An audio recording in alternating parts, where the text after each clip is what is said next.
Part 2 पे आते हैं अपने।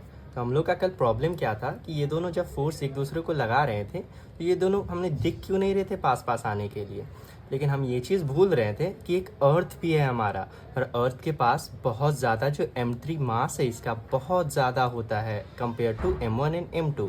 तो ऑब्वियस सी बात है ये भी इस पे फोर्स लगाएगा और अर्थ भी इस पे फोर्स लगाएगा, m2 भी इस पे अर्थ पे फोर्स लगाएगा और ये भी इस पे फोर्स लगाएगा, जो कि वैल्यू इक्वल होगा। बट लेकिन हम बात करते हैं यहाँ पे कि अगर F1 का ये जो वैल्यू जो अर्थ लगा रहा है m1 पे, इसका अगर वैल्यू देखें तो g m1 m3/r² होगा। अगर हम देखते हैं m1 का, तो एक्सेलरेशन फाइंड करने के लिए हमें पता है कि F = ma लगाते हैं हम। एक्सेलरेशन इक्वल्स टू देखते हैं g m1/m3/r²। बाई नीचे हम मास डालते हैं जिसका हम एक्सेलरेशन निकाल रहे हैं। तो ये m1 डाला, m1 कट गया यहाँ पे, तो हमारा क्या बचा g m3/r²। और ऑब्वियस सी बात है, हमें पता है कि m3 का मास बहुत ज़्यादा है, तो ऑब्वियस सी बात है हमारा एक्सेलरेशन भी बहुत ज़्यादा होगा। वैसे ही सिमिलरली m2 के लिए भी अपने बात कर सकते हैं। अगर अर्थ के लिए बात करें कि F2 फोर्स जो F1 लग रहा है इस पर, उसका अगर वैल्यू देखें तो g m1 m3/r²।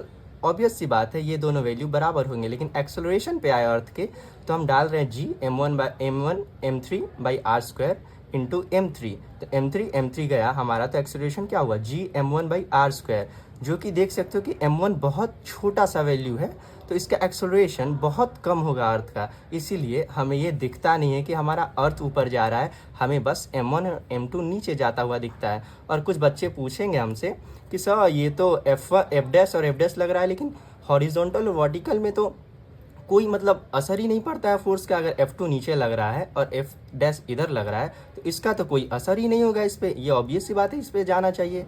लेकिन नहीं, एक प्रॉब्लम है हमारा यहाँ पे। अगर हम m1 m2 को हवा में छोड़ते हैं तो हमारा रेसिस्टेंस फोर्स भी है एयर का, जो कि इसको अपोज कर देता है। या फिर अगर हम बात करें, अगर हम टेबल पे कोई चीज़ को रखते हैं तो फ्रिक्शन पीछे लग जाता है दोनों पे, जो कि इसके फोर्स को नेग्लेक्ट कर देता है।